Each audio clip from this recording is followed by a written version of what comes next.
Très bien, l'enregistrement a démarré, donc c'est parti, à vous la parole. Bien, bonjour à toutes et tous. Merci d'être là à cette heure du déjeuner pour ce nouveau webinaire consacré donc au mois sans tabac 2024, une nouvelle édition qu'on espère fructueuse. Donc je vous accueille avec cette image. Vous voyez, le tabac, c'est le paradis. Bon, bah, si vous êtes là, c'est que vous connaissez les problèmes et que on va essayer de développer donc aujourd'hui, dans cette nouvelle édition, la question des nouveaux produits du tabac et de la nicotine. Donc j'espère que vous m'entendez bien.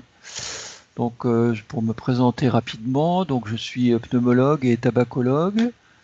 Je travaille à Metz, donc en Moselle. J'ai des liens forts avec la Société francophone de tobacco, dont je suis membre du conseil d'administration. Je travaille aussi en pneumologie et je participe aux activités de l'Oraddict et de Grand Est Addiction. Voilà. Je n'ai pas de lien d'intérêt avec l'industrie du tabac, ni l'industrie de l'e-cigarette, ni d'ailleurs l'industrie pharmaceutique. Très Alors bien. pourquoi ce thème aujourd'hui?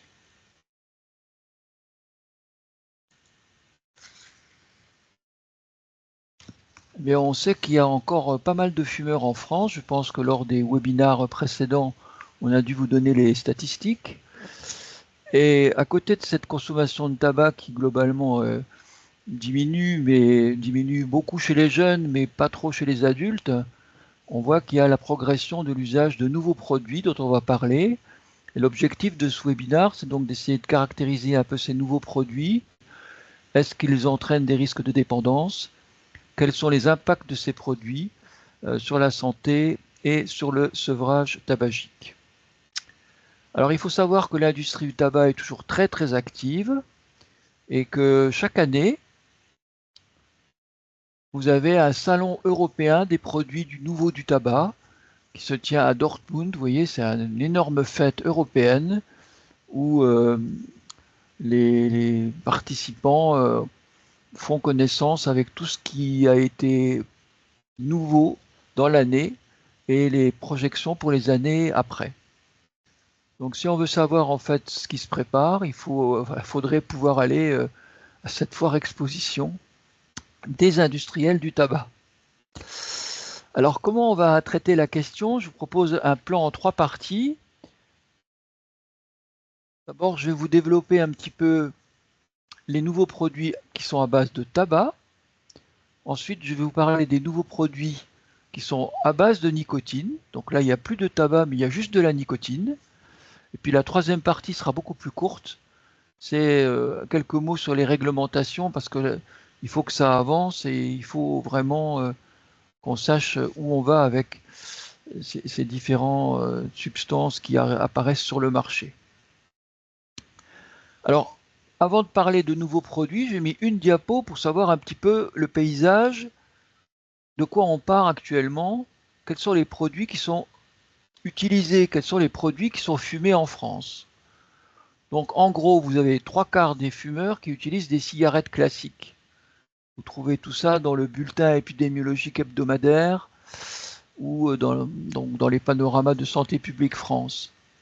Le tabac à rouler, qui est, vous le savez, moins cher, eh bien, il est, semble-t-il, en augmentation. J'avais trouvé cette statistique, 35% des fumeurs utilisent du tabac à rouler.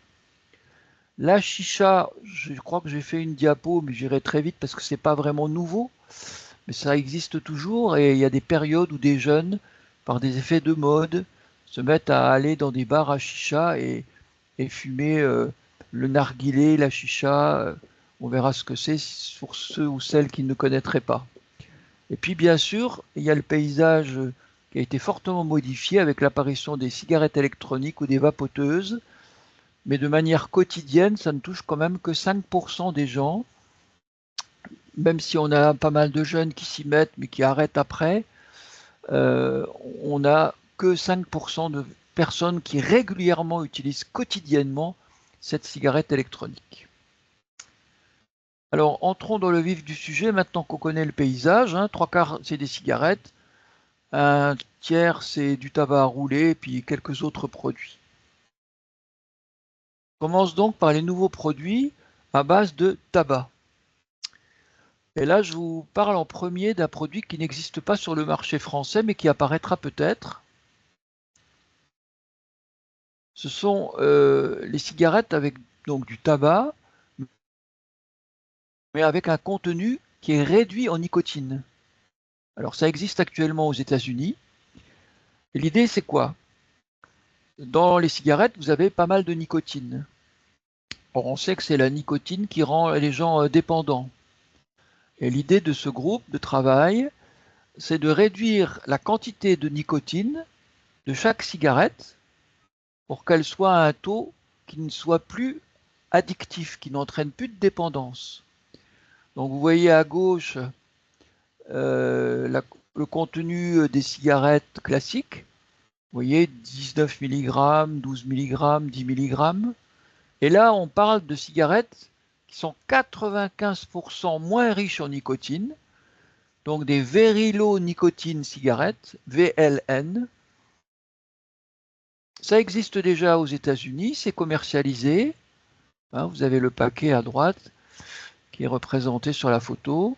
Et on s'aperçoit que pour les gens qui utilisaient des cigarettes classiques, le fait de passer à ces cigarettes en contenu réduit leur dépendance. Ils fument moins, même si pour certains, il faut quand même continuer à utiliser des cigarettes normales parce que leur dépendance est trop forte et la quantité de nicotine est insuffisante et donc ça n'est pas la panacée. Maintenant, on va passer à un autre mode, ce sont les cigarettes dites pour réduire les risques. Alors c'est quelque chose déjà assez ancien, mais qui a maintenant, avec le tabac chauffé dont on va parler dans quelques instants, vraiment une actualité.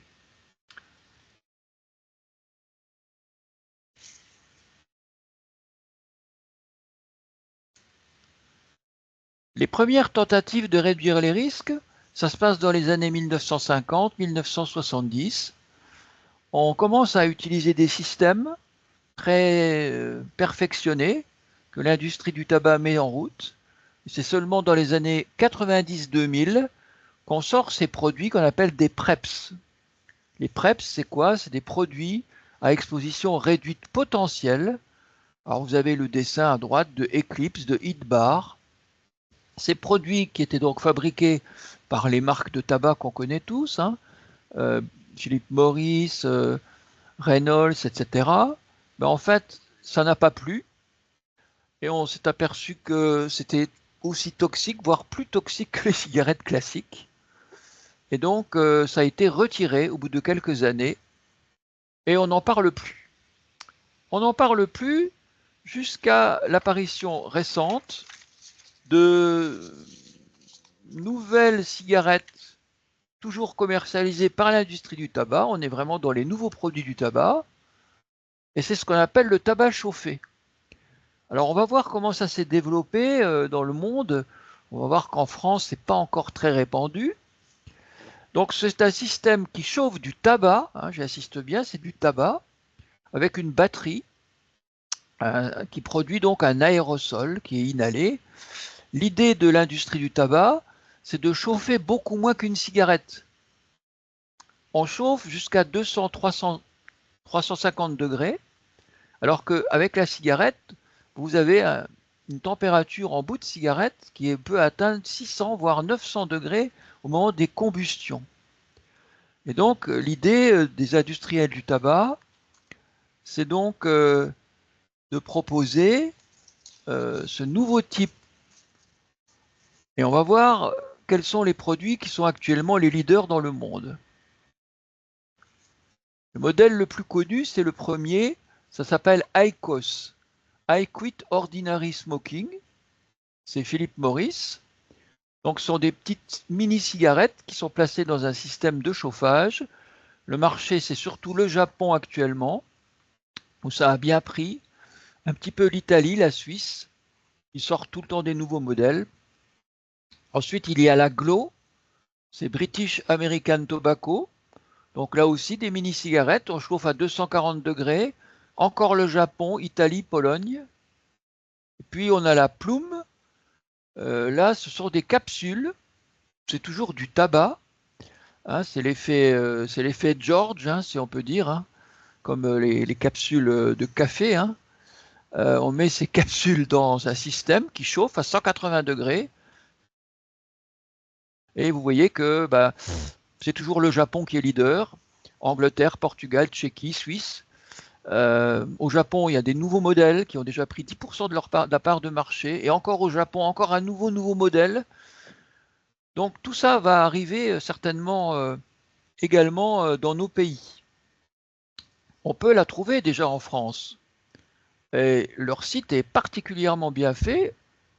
Et ici, vous avez où trouver l'ICOS. Alors, vous voyez tous les pays où on la trouve. Hein. Et puis, pour savoir en France où on en a, eh ben, il suffit de cliquer sur la ville.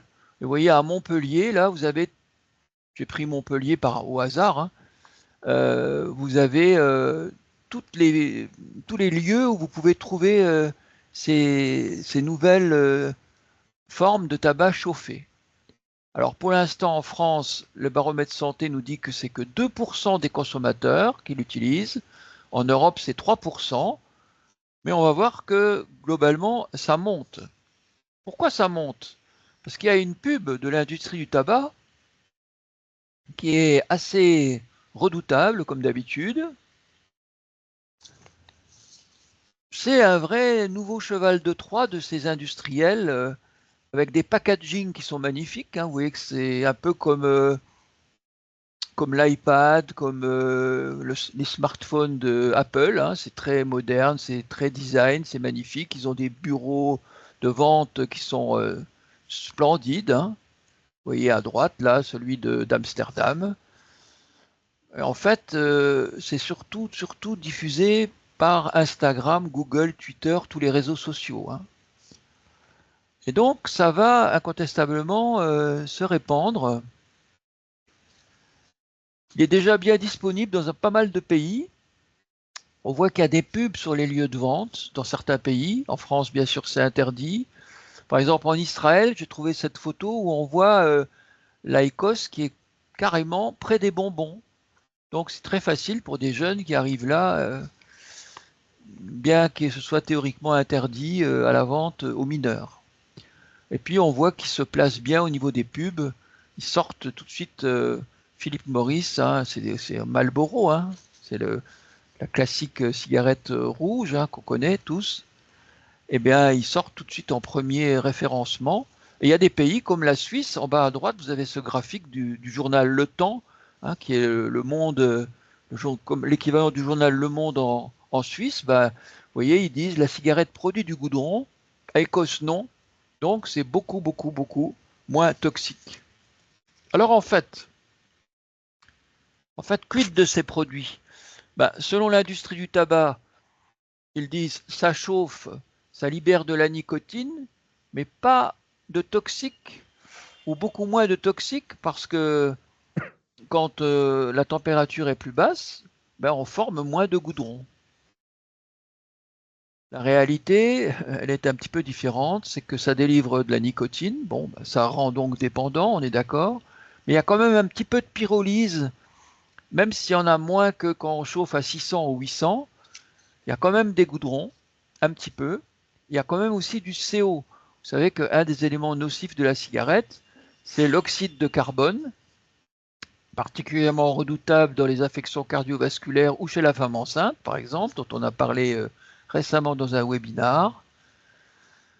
Donc en fait, ces formes de tabac chauffé qui se répandent petit à petit ne sont surtout pas un moyen de sortir du tabac, les études le montrent, mais plutôt une porte pour y entrer ou peut-être une porte pour y revenir. Donc, est-ce que c'est déjà vendu en France, ces formes de tabac chauffé? Alors, j'ai recherché les statistiques. Et vous voyez qu'entre 2018 et 2020, les ventes bondissent plus de 400%. Alors, évidemment, c'est des quantités faibles, mais en volume, ça augmente. Et en Europe, vous voyez qu'on est passé de 924 millions à 19 milliards. de bénéfices pour les industriels du tabac, donc augmentation de 2000%. Et dans le monde, on voit qu'il y avait déjà, prenons le chiffre de 2024, 28 millions de consommateurs de ces produits, soit 3,7 millions de plus la dernière année. À droite, vous avez encore des présentations dans des magasins spécialisés qui vendent ces produits comme des magasins véritablement de luxe. Alors on sait aujourd'hui que les risques de ces produits ne sont pas négligeables, même si l'industrie dit que c'est moins toxique. Et il faut vraiment faire des études qui comparent toujours la cigarette à la cigarette électronique, qui est sans tabac, à ces nouveaux produits. Il faut donc rechercher toujours des études qui comparent les trois. Et on voit que il y a quand même incontestablement des présences de substances toxiques. Il y en a moins, vous voyez, 22% par rapport à une cigarette d'acétaldéhyde, 50% de moins de benzaldéhyde, 74% de moins de formaldéhyde. Donc c'est intéressant, mais c'est pas complètement inoffensif. Et on voit que quand on fait des études de nocivité, sur les petites voies aériennes, c'est l'IQOS, c'est cette nouvelle forme de tabac chauffé qui finalement est la plus toxique. Et puis il y a quand même des particules. Donc il ne faut absolument pas penser que ce produit est sans risque. L'Institut Pasteur de Lille a fait tout récemment une belle étude comparant les trois, c'est-à-dire cigarette, combustée classique, vapoteuse, cigarette électronique, et ce tabac chauffé. Et on voit ici en bas à droite le graphique sur la toxicité des hydrocarbures aromatiques polycycliques, donc les cancérogènes. Vous voyez en vert les doses d'hydrocarbures qui sont très faibles, très bas avec la cigarette électronique. En rouge, vous avez le tabac chauffé. Et à droite, vous voyez que l'échelle n'est pas la même. Vous avez la cigarette en gris, avec des taux de cancérogènes évidemment très élevés. Donc on peut dire qu'il y a du CO, qu'il y a des nitrosamines, qu'il y en a moins, mais que ça reste quand même un produit toxique. Et la Cochrane, qui est un groupe d'experts indépendants, a montré que la production d'oxyde de carbone avec le tabac chauffé était diminuée d'environ 25%, et le taux de cancérogène était diminué seulement d'environ 20%. Donc vous voyez que ce n'est pas un produit complètement inoffensif. Il continue d'être très largement promu. Et en France, vous avez dû voir que Droits des non-fumeurs et le Comité national contre le tabagisme ont fait un procès pour condamner Philip Morris pour des publicités illicites il y a quelques années déjà. Et ils ont dû payer à peu près 900 000 € d'amende. Donc, pour retenir et synthétiser, le tabac chauffé, c'est pas la panacée.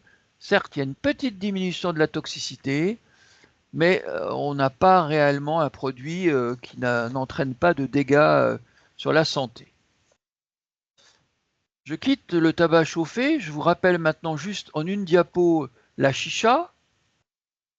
Donc la chicha, vous connaissez sûrement, c'est ce système de pipe à eau qui est très connu, très caractéristique, où on chauffe du tabac, c'est toujours du tabac. L'oxyde de carbone est très élevé. Vous voyez à droite là un taux de CO mesuré sur le système de mesure le CO testeur à 85 ppm, très élevé. Il y a une toxicité et donc c'est peu utilisé en France. Vous voyez que c'est 3% qui l'utiliseraient de temps en temps et quotidiennement seulement 0,3% des gens. Ça reste quelque chose qui a une image positive auprès des jeunes, mais pourtant ça entraîne de l'addiction. Et souvent les gens se mettent après à fumer la cigarette classique. On passe à un autre produit dont je veux vous dire un petit mot, c'est le snus. Le snus, c'est du tabac. C'est du tabac qui est placé dans des sachets qui se déposent dans la bouche, entre la gencive et la lèvre, comme sur la photo. Ce produit est normalement interdit de commercialisation en Europe. Il est très répandu en Suède et dans les pays scandinaves. Mais bien sûr, sur Internet, on arrive à s'en procurer. Il contient de la nicotine, c'est donc addictif. Mais comme il n'y a pas du tout de combustion, hein, c'est un produit qui est simplement mis dans la bouche, la nicotine traverse les muqueuses. Alors, il y a des effets sur la santé bien largement inférieurs à la cigarette. Mais il y a quand même des lésions des muqueuses de la bouche, des effets sur les gencives, quelques cas de cancers oraux qui ont été décrits. Malheureusement, le produit ne peut pas être généralisé car il y a eu des cancers du pancréas. À l'inverse, la Suède, c'est le pays qui a le plus faible cancer du poumon en Europe, puisque on n'a pas la combustion et donc la toxicité pulmonaire. Il y a un petit peu de toxicité cardiaque. Et donc, globalement, ce produit ne peut pas être recommandé de manière générale. Par ailleurs, ce produit est souvent utilisé comme dopant. On s'est aperçu, par exemple, au départ des plots de ski ou dans pas mal de sports de neige et de glace, que les gens, pour augmenter leur concentration, parce que la nicotine améliore transitoirement la concentration, des gens utilisaient ce snus quelques minutes avant le départ, avant un slalom par exemple, pour être plus précis. Et donc, incontestablement, c'est un produit qu'on n'a pas à recommander vu qu'il n'est pas sans conséquences sur la santé, même si par exemple pour le cancer du poumon, c'est quelque chose qui est nettement moins toxique que la cigarette classique.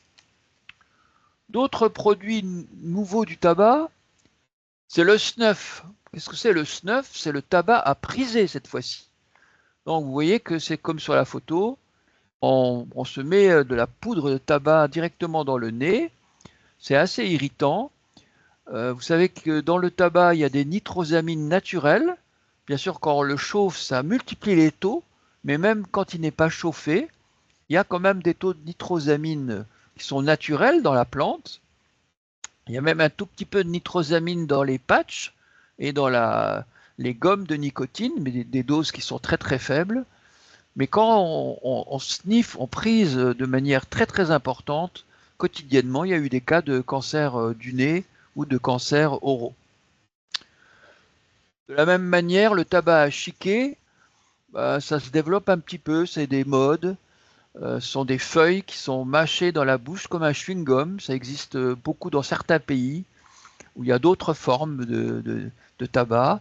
Mais les dangers, finalement, c'est de la dépendance. Et puis, il y a localement des rétractions de gencives. Il y a des cancers de bouche. Alors, pour terminer cette première partie, je rapproche de produits dérivés du tabac, euh, des billes aromatiques, c'est nouveau, qui se mettent dans les filtres de cigarettes. Donc, ce sont des petites billes, des petites capsules aromatiques qui sont insérées dans le filtre pour parfumer. Vous voyez très bien l'image à droite, hein. On appuie sur un bouton et le produit va se diffuser dans le filtre et donner des parfums de menthol ou des parfums de fraises ou de ce que vous voulez. Il y a aussi des systèmes de cartes aromatiques à glisser dans les paquets puisque les cigarettes mentholées doivent normalement maintenant être interdites.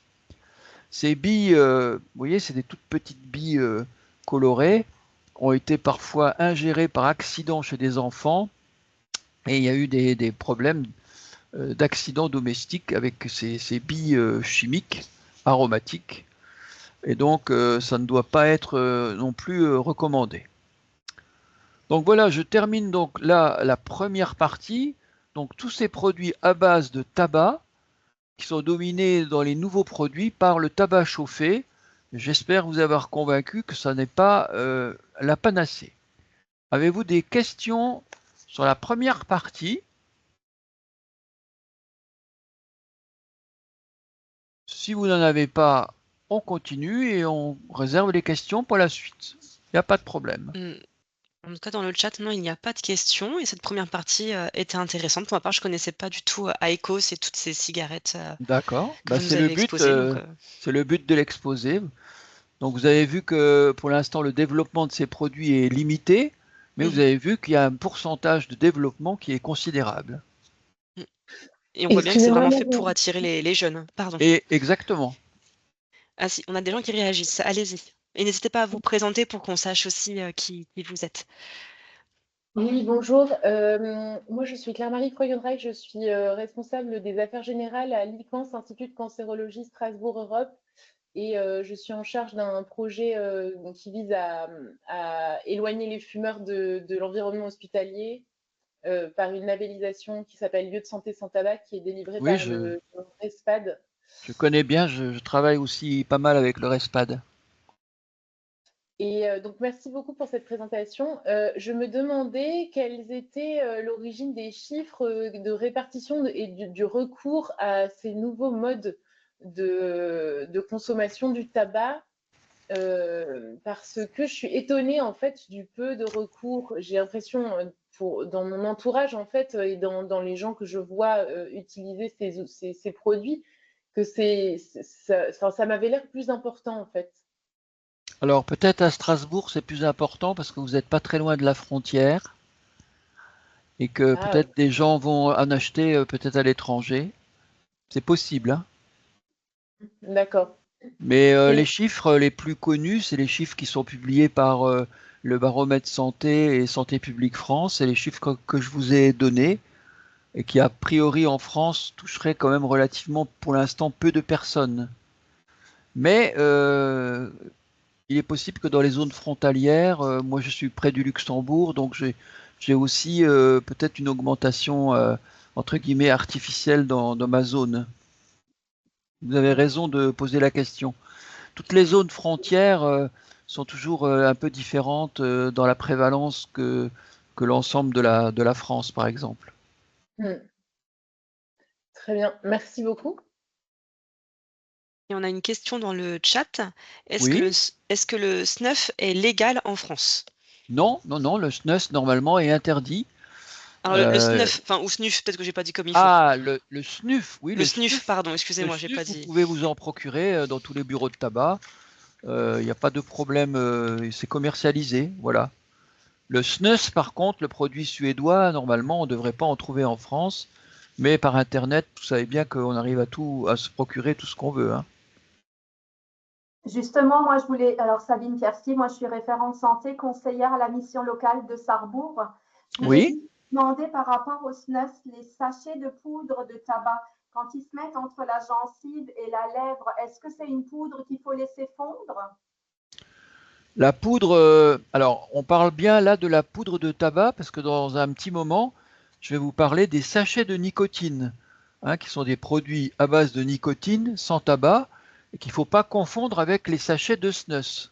Ah, d'accord. Alors peut-être vous faites là allusion au nouveau sachet de nicotine, où il n'y a que de la nicotine.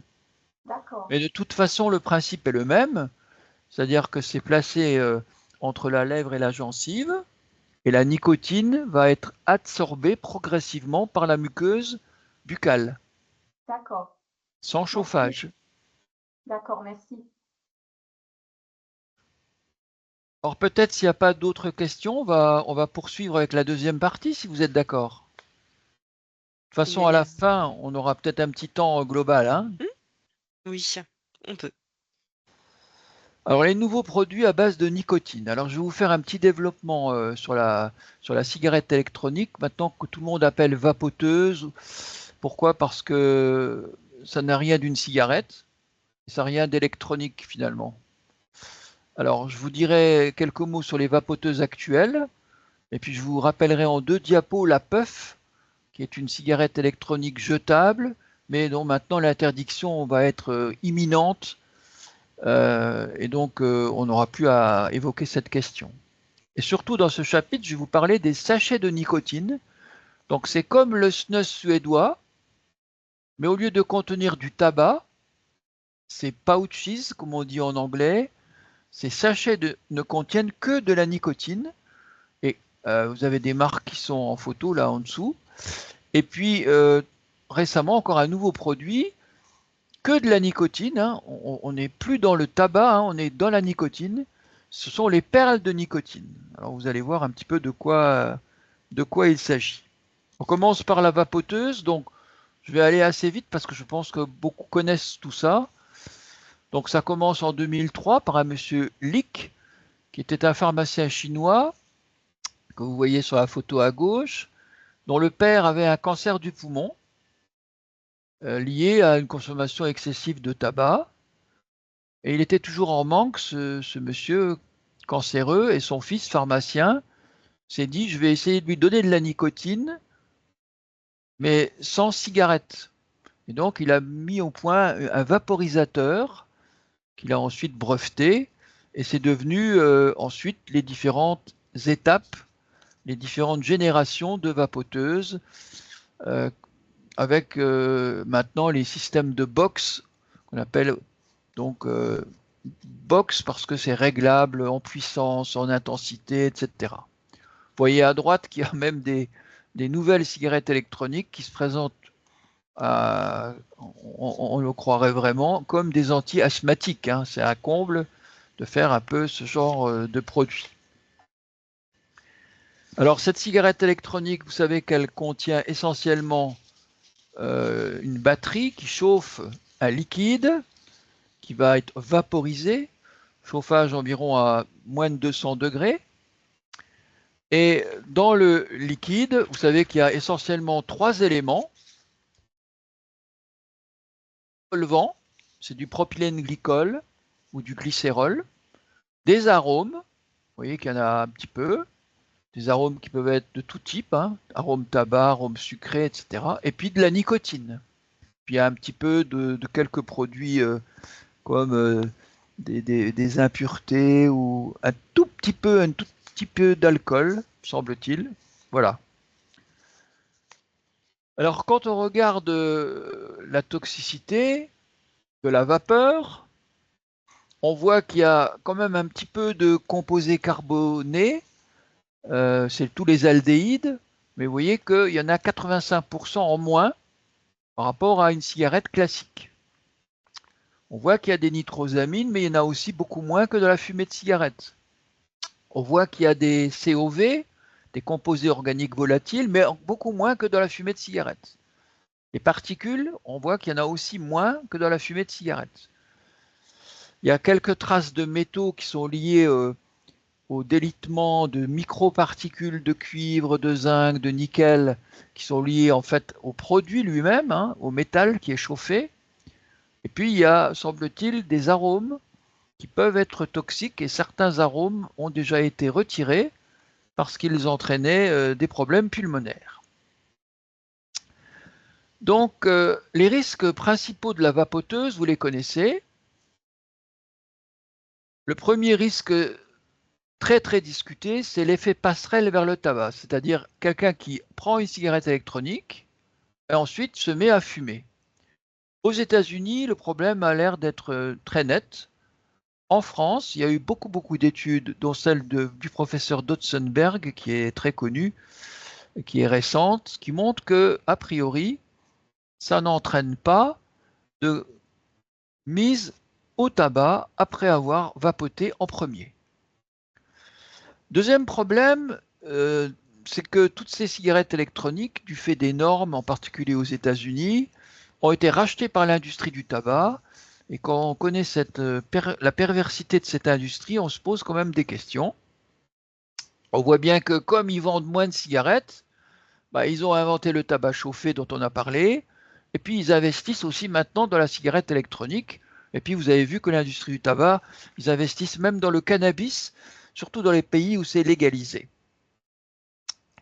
Pour la femme enceinte, je ne sais pas ce qu'on vous a dit dans le webinaire spécifique. Il y a un principe de précaution qui voudrait qu'on ne propose jamais la cigarette électronique à une femme enceinte en raison des risques potentiels. Il y a des études qui montrent que ça serait quand même moins nocif que le tabac, mais bon, c'est un autre débat.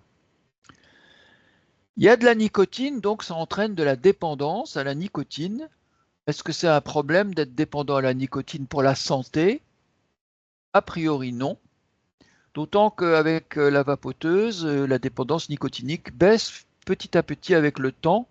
C'est-à-dire que la personne qui a un liquide très fortement concentré, à 16 mg par millilitre ou à 20 mg par millilitre, petit à petit, naturellement, il baisse sa concentration. Il y a eu quelques problèmes liés au matériel. Hein, vous avez vu qu'il y a des cigarettes électroniques qui ont explosé dans les poches des propriétaires avec des brûlures. Il y a aussi eu des gamins qui ont avalé accidentellement des fioles qui se présentent un peu comme des collyres. Hein. Et donc, il faut mettre ça à l'abri. Si on est un parent qui vapote, il faut mettre ses produits en hauteur pour qu'un petit gamin n'aille pas boire ces flacons de solvant et de nicotine. Sur la toxicité, on a ce tableau émanant du professeur Dotzenberg qui compare, et il faut toujours comparer les trois, la cigarette, le tabac chauffé dont on a parlé et la vapoteuse. Et vous voyez que la vapoteuse, il n'y a pas de brûlure, de combustion, il n'y a pas de CO, pas d'oxyde de carbone, il y a de la nicotine, mais il y en a quand même moins qu'avec la cigarette. Il y a moins de nitrosamine, il y a moins de goudron. Bon, là, c'est marqué non, mais il y en a peut-être un tout petit peu. Et bien sûr, il y a de la nicotine. Donc, globalement, c'est un produit qui est assez intéressant, mais on va voir les conditions d'utilisation pour qu'il soit vraiment intéressant. Alors, combien de personnes utilisent cette vapoteuse en France? À l'âge de 17 ans, toujours Santé publique France, on voit qu'il y a déjà beaucoup de jeunes, 6 jeunes sur 10 qui l'ont expérimenté, qui l'ont essayé, et quotidiennement ça touche 5-6% des gens. Les filles commencent à s'y mettre aussi, et du fait que ces jeunes commencent à vapoter, eh ben, ils utilisent moins de tabac. À l'âge adulte,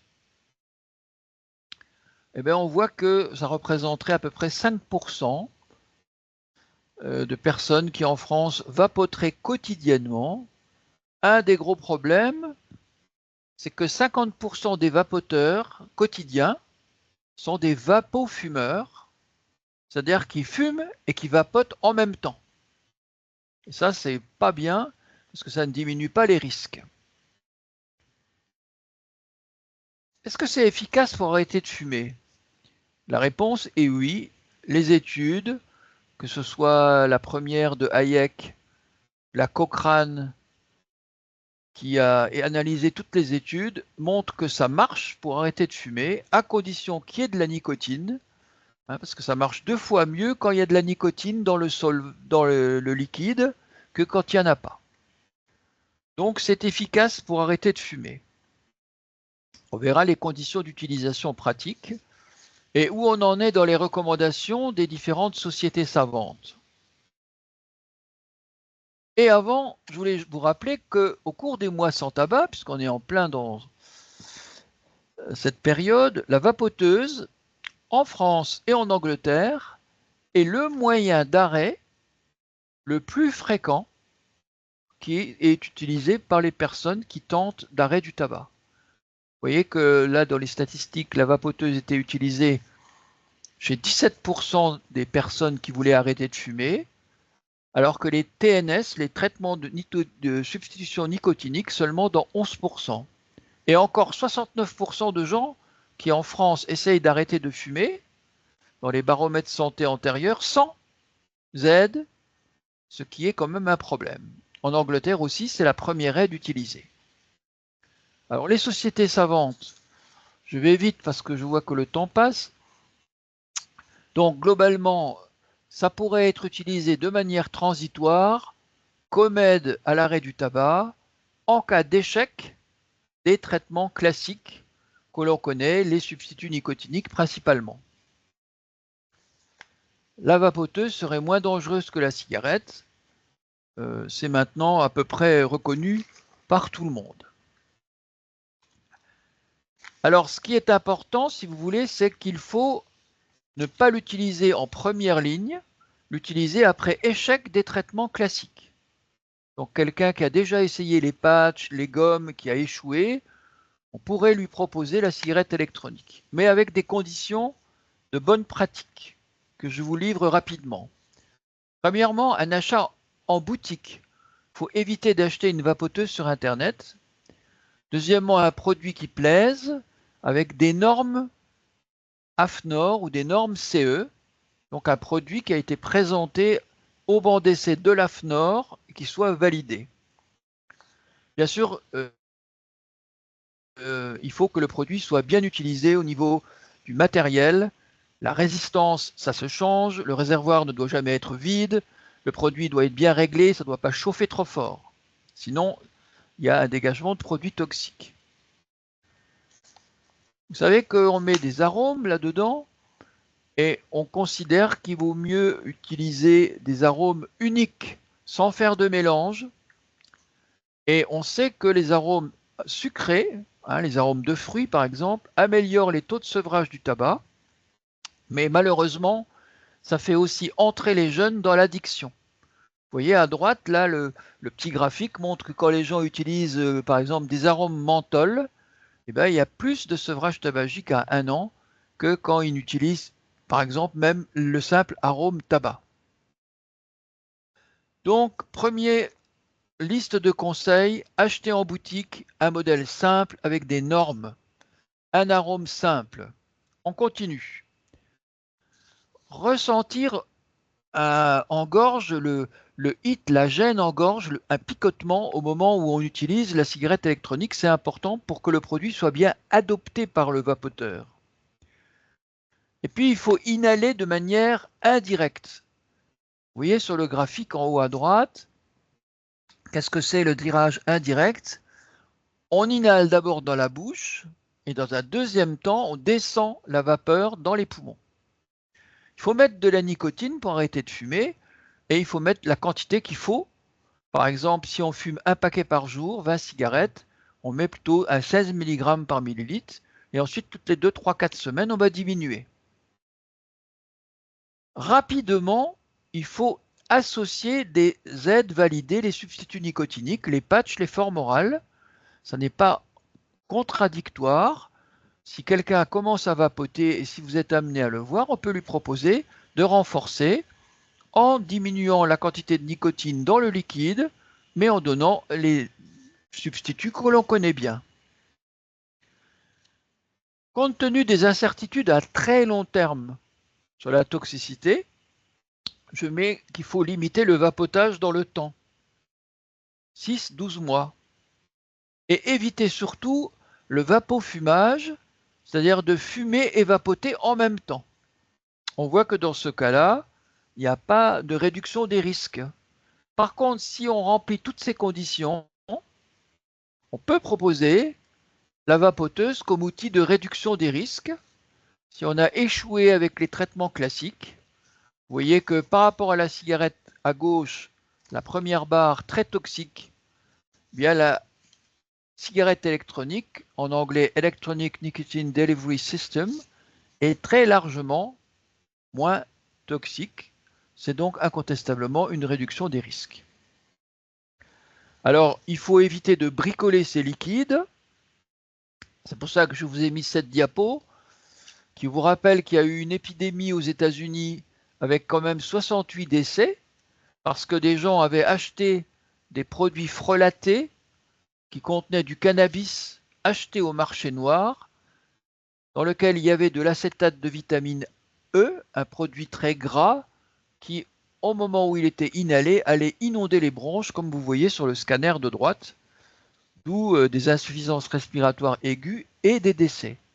Il faut éviter de rajouter des cannabinoïdes de synthèse, et vous avez vu qu'il y a régulièrement dans la presse, dans différentes villes de France, des jeunes qui se retrouvent à l'hôpital ayant inhalé des produits où ils ont rajouté, par exemple, le Buddha Blue, on appelle aussi le pet de ton crâne. Ce sont des produits extrêmement toxiques qui entraînent la venue en hôpital de ces jeunes. Il faut éviter de rajouter n'importe quoi dans la cigarette électronique. Hein, on a vu de l'éthylène glycol, le cannabis, là, il y a des gens qui rajoutent de la cocaïne, des sels de bain, de la cire, des huiles, etc., etc. La vapoteuse peut devenir assez rapidement un distributeur de produits illicites. Alors pour terminer la cigarette électronique, je vous présente 3 diapos sur les derniers modèles. Là, vous avez la vapoteuse la plus chère du monde. Vous voyez, c'est un produit avec des diamants et des carats, 2 carats sur une batterie qu'un Golden Boy russe a offert à sa chérie. Vous avez des montres vapoteuses. Ah, ça devient un peu n'importe quoi. Hein. Vous avez des téléphones vaporisateurs. Vous avez tout un tas de gadgets qui apparaissent.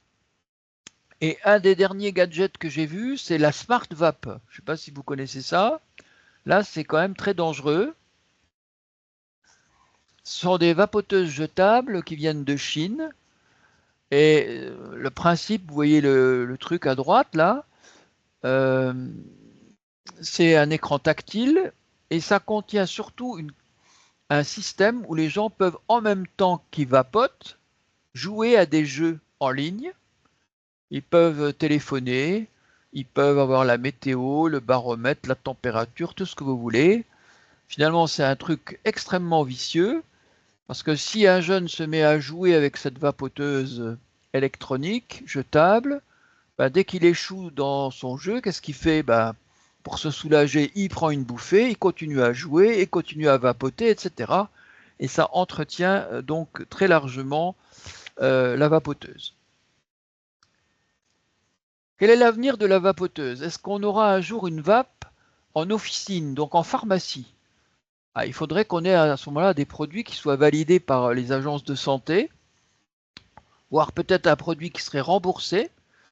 Vous avez vu qu'il y a eu des projets en Grande-Bretagne où la vape est plus utilisée qu'en France, mais finalement les producteurs de vape, les fabricants n'ont pas fait vraiment de demande pour devenir une vapoteuse médicale. Les avantages, c'est que ça serait un produit très sûr. Les inconvénients, malheureusement, c'est que ça serait d'un accès très limité et que donc il vaut peut-être mieux garder une vape très largement disponible dans les boutiques de vapotage. Et puis il y a tout le problème des législations. Beaucoup de pays commencent à taxer les vapes. Et puis maintenant, on a d'autres produits qui sont apparus et la vape est un des éléments dans le paysage. 2 mots sur la puff, qui est maintenant, vous le savez, supprimée. Donc la puff, c'était quoi? C'était une cigarette électronique jetable, fruitée, sucrée, théoriquement interdite aux mineurs, mais on sait que les buralistes ne posent pas trop la question de l'âge. Et puis on peut la trouver sur Internet. Il y a des modèles en bas à droite, vous voyez, grands formats qui sont apparus. Il y a de la nicotine, donc des jeunes qui utiliseraient ces puffs pourraient devenir très vite addicts à la nicotine et éventuellement passer au tabac. C'est toujours les réseaux sociaux qui propulsent ces produits qui sont pas chers et qui sont une aberration pour l'environnement puisque c'est jeté et donc ça devient un déchet qui va persister pendant des années. On sait que maintenant c'est interdit, mais je vous ai reconstitué le mode d'interdiction pour vous montrer que vous voyez entre novembre 2022, où la première proposition de loi a été proposée d'abord à l'Assemblée, ensuite au Sénat en dessous, votée, passée à l'Assemblée européenne parce que toute décision sur le tabac en France doit passer par un vote de l'Assemblée européenne. Accord de l'Assemblée européenne en septembre 24, et maintenant ça revient en France où ça va être revoté à l'Assemblée, et le temps que les décrets d'application sortent, vous voyez qu'entre novembre 22 et le printemps 2025, on aura plus de 2 ans qui s'est passé pour introduire un produit. On est quand même, on s'arrache quand même un petit peu les cheveux sur les réalités des réglementations. Je crois que c'était ma dernière diapo de cette deuxième partie sur la vapoteuse. Et maintenant, je vais dire un petit mot des sachets de nicotine. Donc, vous vous rappelez qu'on a parlé du snus, c'est du tabac, bien, la même chose existe, mais seulement contenant de la nicotine, cette fois-ci, dans des sachets qui sont riches en nicotine, riches en arômes. Et vous voyez qu'il y a même des pouches qui contiennent de la caféine, de la théine, des dopants. Et on a vu que un joueur de foot bien connu avait utilisé ces sachets dans un avion au moment de la Coupe du Monde. Ces sachets, c'est un peu l'impression de revenir en arrière, puisque maintenant, sur les voitures de Formule 1, il y a de la pub pour ces sachets de nicotine. Pub qu'on voyait autrefois sur les voitures, hein, vous voyez en rouge, là, Marlboro sur toutes les combinaisons et sur toutes les voitures. Et puis après interdiction, vous avez vu que l'industrie automobile avait besoin d'argent et donc utilisait des pubs pour des substituts nicotiniques. Ces sachets sont très largement diffusés par l'industrie du tabac. Pour faire court, en France, le marché a été multiplié par 2 en 2024. Ça reste encore assez accessoire, mais ça se développe. Et 40% des jeunes connaissaient déjà ces sachets de nicotine. Plus récemment sont apparues les perles de nicotine. Donc vous voyez ces produits, hein, ces petites fioles qui contiennent des perles, qui contiennent de la nicotine et des arômes. Vous voyez que là aussi, 1 sur 5 des jeunes connaissaient déjà ces produits, qui normalement ne sont pas vendus aux mineurs, mais on voit qu'il y a déjà 10% des jeunes qui l'ont utilisé. Alors les risques pour la santé, déjà c'est un produit qui n'est pas du tabac, donc ça n'est pas déclaré à l'ANSES. On a vu qu'il y avait des lésions buccales, moins qu'avec le snus, mais quand même des lésions buccales, d'utiliser ces sachets de nicotine, aussi des gens qui se plaignent de maux d'estomac, et puis aussi des intoxications aiguës à la nicotine avec des gamins qui ont pris ces sachets, qui les ont avalés avec des nausées, des frissons, de la tachycardie, etc. Est-ce que ça marche pour arrêter de fumer? Les seules études qu'on ait, ce sont les études de l'industrie du tabac. Donc on voit que comme ces produits sont fabriqués par l'industrie du tabac, pour l'instant on a des études qui viennent que de l'industrie du tabac, donc un manque d'études indépendantes. Et aux États-Unis et au Canada, ces systèmes vont maintenant être exclusivement vendus en pharmacie comme produits d'aide à l'arrêt du tabac. Alors, est-ce qu'il faut être pour ou est-ce qu'il faut être contre? Pour, c'est peut-être plus sain que de fumer. Contre, ça peut être probablement, surtout pour des jeunes, une porte d'entrée vers la cigarette. C'est pour ça qu'il y a des projets d'interdiction. Dernière nouvelle de ces pouches, c'est que maintenant on utilise, alors ça c'est tout nouveau, de la nicotine synthétique. Normalement, la nicotine qu'on met dans les sachets, c'était une nicotine extraite de la plante.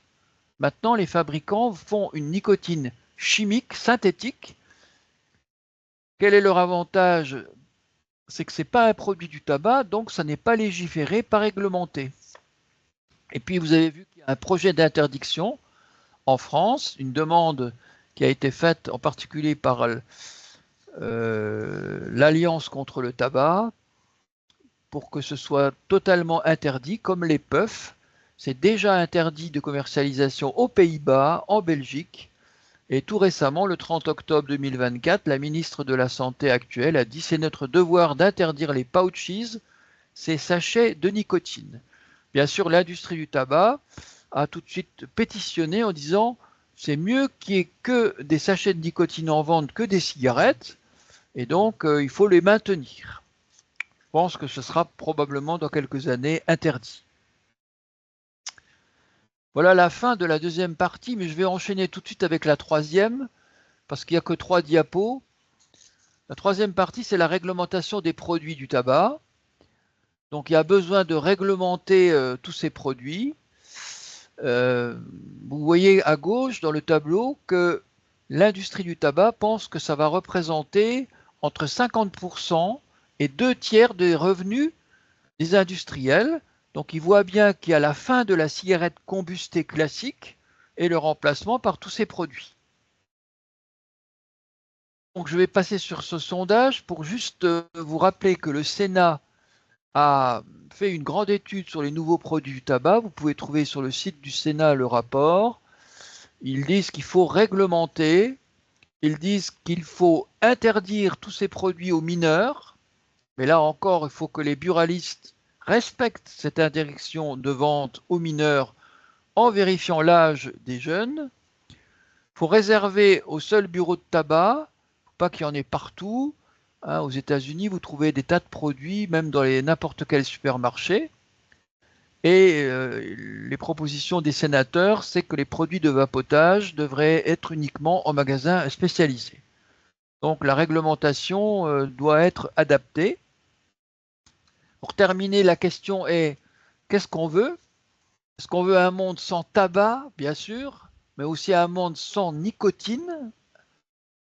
La vapoteuse, on l'a vu, c'est peut-être quand même un produit moins risqué que le tabac. Chez les jeunes, il faut travailler absolument à la prévention de l'entrée en tabagisme et aussi de l'entrée en vapotage.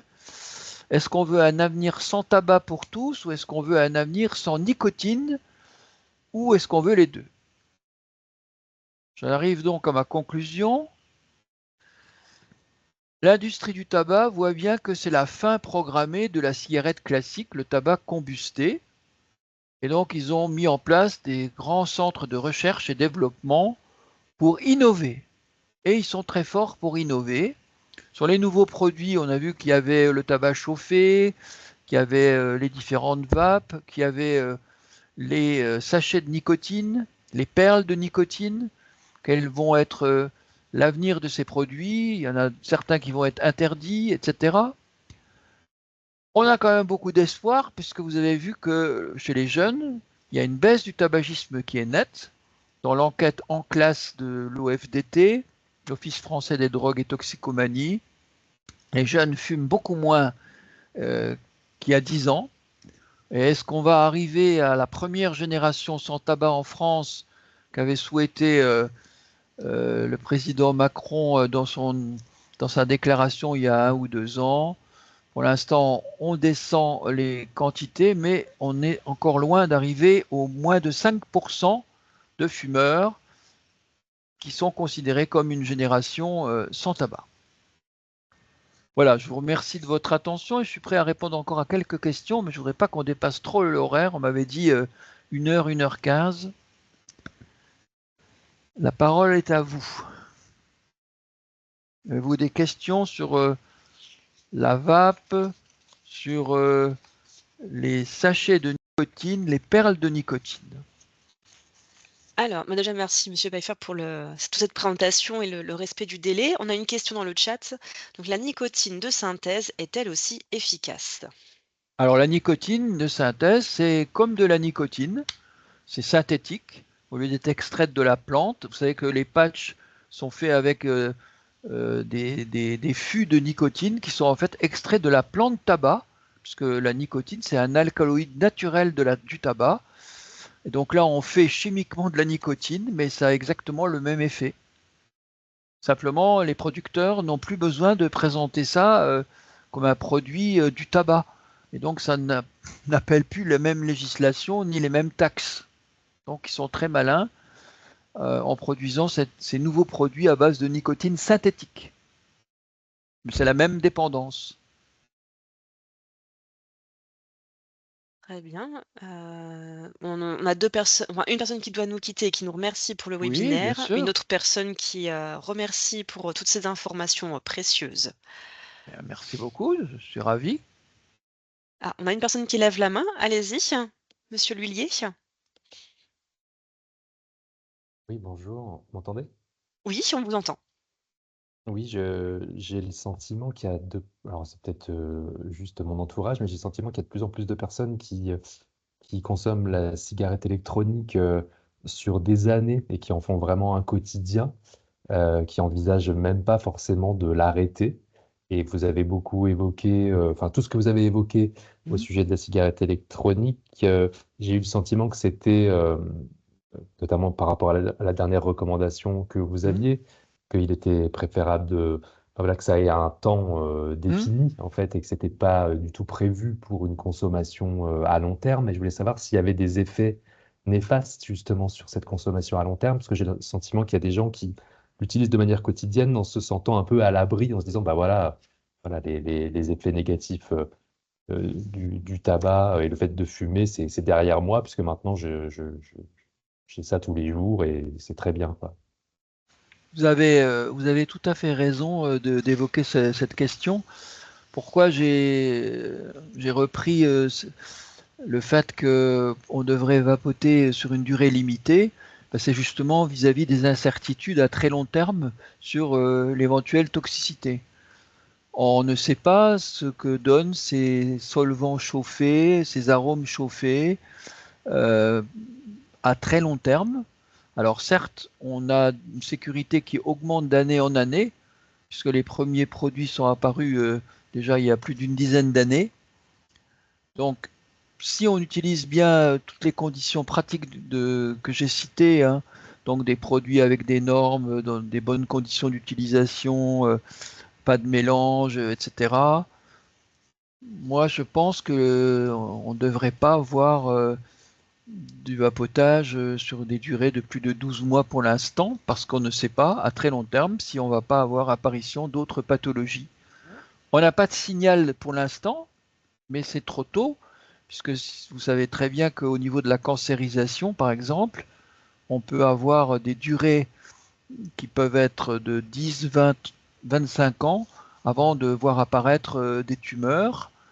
Donc il n'est pas exclu, certes, et moins probable qu'avec la cigarette, mais il n'est pas exclu que dans 10 ans, on ait d'autres types de pathologies, ou soit des tumeurs, soit autre chose, qui apparaissent chez ces vapoteurs chroniques. Donc par principe de précaution, je pense que ça peut être un produit à ne pas recommander chez les jeunes, parce que ça risque de les faire rentrer après vers le tabac classique, à ne recommander que chez quelqu'un qui voudrait arrêter de fumer, et donc avec les conditions que j'ai citées, et donc une durée, disons, maximale de 12 mois. Voilà, c'est un avis hein, qui est partagé par le groupe de travail du professeur Dotzenberg, auquel j'ai eu l'honneur de participer. Peut-être que dans quelques années, on aura une sécurité beaucoup plus large et qu'on pourra dire, bon, on peut vapoter à vie. Je ne sais pas. On se donne rendez-vous pour le mois sans tabac 2050, puis on verra. Moi, j'ai encore une question, s'il vous plaît. Oui, J'aurais voulu savoir si, notamment, alors dans certaines pathologies et plus spécifiquement, là, nous, on travaille en cancérologie, oui. s'il y a un risque pour les patients atteints de cancer d'utiliser une cigarette électronique. Je pose cette Alors, question parce que j'ai discuté avec des médecins tabacologues et oncologues d'autres établissements du territoire français qui portent haut et fort, bien sûr, les démarches de lutte contre le tabac et qui laissaient entendre que c'était un petit peu controversé pour des patients atteints de cancer. alors, je vous renvoie au grand site de l'INCa que vous devez sûrement connaître. Et si vous allez sur le site de l'INCa, l'Institut national du cancer, hein, euh, la cigarette électronique fait maintenant partie des armes utilisables pour arrêter de fumer. Hein. L'INCa, déjà depuis plusieurs années, a été assez favorable, mais allez voir sur leur site, vous verrez qu'il y a des documents très intéressants sur l'accompagnement systématique de tout patient atteint de cancer pour l'arrêt du tabac. Et dans ce document, vous verrez que la cigarette électronique peut être utilisée avec de moindres risques que de continuer de fumer. Ok, merci.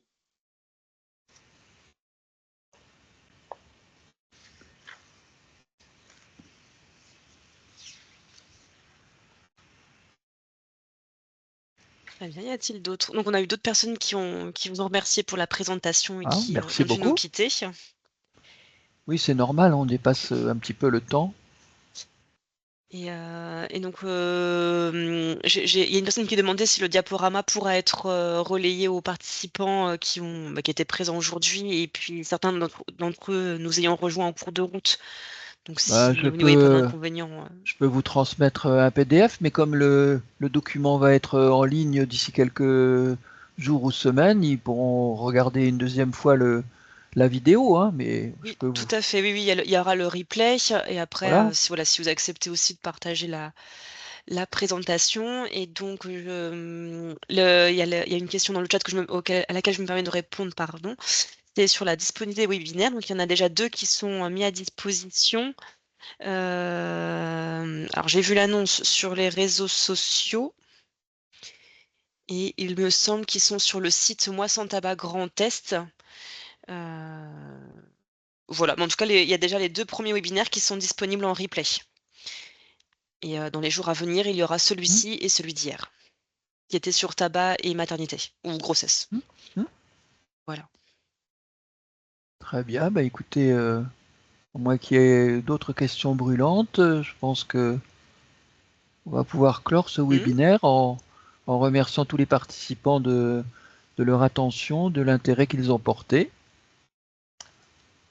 à ces nouveaux produits du tabac et de la nicotine. Très bien. Eh bien, alors je mets le lien, dans le chat où vous pouvez retrouver les webinaires, les replays qui sont déjà mis à disposition. Ils sont sur la chaîne YouTube également et sur le site Moi Sans Tabac Grand Est. Voilà. Merci monsieur Pfeiffer, merci aux participants, de l'intérêt porté à ce webinaire et de leur présence. Merci beaucoup. Bonne journée. Merci, bonne Merci, bonne journée. journée. Au revoir, au Au revoir. revoir. Au revoir.